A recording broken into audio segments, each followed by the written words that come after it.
Hello everyone, welcome back to Rolling Solo. My name is Adam Smith, and today I'm excited to be kicking off a brand new Rolling Solo showcase here on the channel for Cthulhu Death May Die from CMON Games. Now this one I've covered in the past, but I could not wait to get this thing to the table again, and I know a lot of you are interested in it. Those who haven't picked it up from the prior campaign have heard news of a return for Death May Die in the near future and want to see this thing in action. Well, that's exactly what this video series aims to do, starting with the setup video, and then we're going to walk right into season number 2. That's right, we're not going to deal with season number 1 as we did in the past. I'll put a link to that playthrough in here if you want to see it, but I'm going to go into season number 2 this time. We'll pick a random episode out of that and we'll play it through. My patrons have been awesome as they voted in the characters I'm going to be using from the Unspeakable box, which was the stretch goal box worth of investigators that were extras during the original campaign. They have chosen them and you'll see them shortly. Without further ado, let's get started with setup. The first step of setup is to find the storyboard, place it out in front of you. It will hold cards for the Elder One minions, the episode you're playing, and the episode monsters. After placing down that storyboard, you're going to want to go ahead and group your tokens together in order to keep things within easy reach while you're playing. So I've got fire markers, wound markers, the investigator starting space, portals, and a number of other tokens all grouped together in one spot. To finish off step number 1, also make sure your dice are within easy reach as well. I have additional dice if needed off to the side. Step number 2 is a big choice. You're going to be deciding which Elder One you're going to go up against, and depending on how many you have, you can do this at random or you can select the one you wish to try and take down. In my case, I've chosen Hastur, so I've taken Hastur's box. I'll now open it up, show you the components inside, and these are going to be used to help set up our scenario. Inside the box, and every Elder One will be a little bit different. You're going to find potential tokens in there. You're going to find mythos cards. You're going to find stage cards that run from stage 1 all the way to its final stage. You'll also find a card which is specific to the Elder One minions that come along with the Elder One you've selected. And then, of course, miniatures that represent all of those inside the box. Now that we know our Elder One is going to be Hastur, we take the Hastur miniature and place it on the very first spot of the summoning track, which is on the far left-hand side. I'm also going to take the progression token and place it underneath of Hastur, and you'll see why when we get further into gameplay. The token is now in place, and so is Hastur. Let's now fill out the rest of the storyboard. Looking again at the storyboard here, you'll notice on the left-hand side column that everything relates to the Elder One, the one we just selected, which is Hastur. Inside that Hastur box, there were a number of stage cards. We'll have Hastur's stage 1 card on top, then it'll go to 2, then 3, then the final stage, all in a stack, which will sit in the top left-hand corner of this storyboard. In the bottom left-hand corner, we have a spot for the Elder One minions card. And this is all we need to do for the Elder One in terms of setting up the storyboard. As we can clearly see on the Elder One minions card, we have Hastur disciples, which I've placed their miniatures nearby. We'll also be grabbing some cultists in the future and placing them close by as well. Tokens that were found inside of the Elder One box I've placed in a pile just next to the dice, and I've also placed the specific mythos cards for that Elder One next to the dice as well. In a moment here, when we choose our episode, we'll be merging some things together. As I mentioned at the very beginning of the video, we are going to be diving into season number 2. Inside of season 2, there are 6 episodes to choose from. I'm going to be choosing episode number 6. This episode is called EndGame, and if we flip over the episode box, it'll show us more about what this episode has for us. On a soundstage in Hollywood, actors rehearsing everywhere. What they don't know is the script is called The King in Yellow, and it will drive everyone mad. We need to find the mastermind behind this and deal with him, but he is Legion. Once you've selected an episode and taken out all the components inside, you're going to find yourself 8 mythos cards, 15 discovery cards, an episode card, and tokens. You're going to place the monsters reference cards on the storyboard as well. Let's do that now. Back at the storyboard, we have the episode card slot and we have the episode monsters card slot, so we'll place the monsters card in. Now that we know all the monsters included in this gameplay, we're going to go ahead and grab all those miniatures and place them nearby.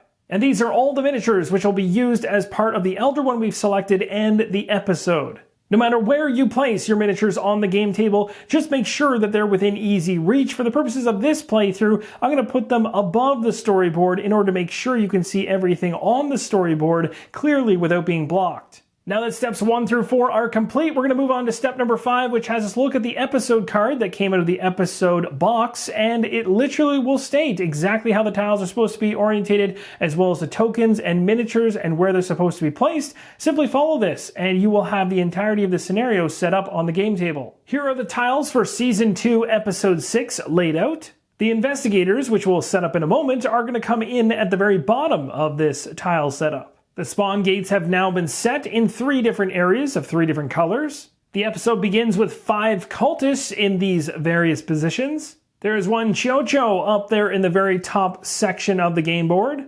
And the dimensional shambler is up there in the north. There are 4 actor tokens on the rehearsing side up placed throughout this scenario. Far up in the top left-hand corner, we have a cultist leader, which comes in with 3 unholy life tokens underneath of it. The remainder of the unholy tokens not used currently are just placed above it. With the episode now set up, we'll take this card here, flip it over to its opposite side, and place it on the storyboard. And this completes the storyboard setup. With step number 5 complete, we move to step number 6, which is simply taking the 2 decks of Mythos cards at 8 cards apiece, one that came from the episode box and one that came from the Elder one we selected, and we're going to shuffle these together in a face-down deck. The Mythos deck is set up. We're now moving to step 7 to shuffle up the Discovery cards that came out of that episode box. And that's going to do it in terms of setting up our episode and Elder one. Now we're going to move to the Investigator setup. I want to say a big thank you to my patrons on Patreon for choosing the 2 characters that I'm going into this scenario with. We have Bert here on the left-hand side and Tina on the right. And this is all thanks to a poll which I threw out to my patrons on Patreon, which were able to narrow down a selection from all of the investigators available inside the Unspeakable box, which was the stretch goal box as part of the original campaign. So we have a really nice mix going on here. We're using characters from the Unspeakable box. We're using an episode from the Season 2 box. And of course, we're using all the core box components to set up the game. So a nice mixture of everything from that original campaign. Tina's dashboard is now fully set up. I connected a purple colored base to her miniature and also grabbed 6 tentacle markers that correspond to the color that is on her miniature, which is purple. And I've got them in the starting positions across her dashboard, the starting 3 positions of her skills, and also at the very top left there on her sanity track in the first position, below that stress, and below that wounds. Bert is also set up, and it's worth mentioning too that you have different categories of investigator skills that you'll see replicated throughout the other investigators. For Tina, for instance, she has stealth and brawling in these 2 positions, but here with Bert we have arcane mastery and toughness. So a nice mix there. There's nothing that overlaps, which is really good. That top row for investigator skill on every single investigator dashboard is always going to be unique to that character. No other investigator will ever have that row of skills. So that adds a real cool element in terms of picking your investigator or potentially finding one you really enjoy playing with. That's going to wrap up step number 9, but as part of step number 8, we now place the investigator miniatures in the location where the investigator token is placed. Now, as part of the overarching story of Cthulhu Death May Die, step number 10 really nails it in terms of theme. You have these investigators coming on scene, but they're not coming on scene unscathed. We're in the final days of the terror that has been thrown upon us, and we're trying to make a stand, a final stand against Hastur here, but our investigators don't come into this equation completely unscathed. They come in with issues, and these issues have been documented on the patient medical files of the Arkham Sanitarium, so we draw a card at random here that's going to tell us what is wrong with each of our characters, and this is something we're going to have to either use to our benefit or detriment as we move through the scenario. In most cases, it's going to throw a massive wrench into how you strategically play your character, which makes it cool because every time you play the same character, this card could really throw it sideways. The first one off the top of the Insanity deck is Masochism, and this is going to Bert. We now need to find out what Tina is dealing with. Tina has the Pyromania condition. This is really going to throw an interesting wrench into the scenario as fire markers begin to be placed.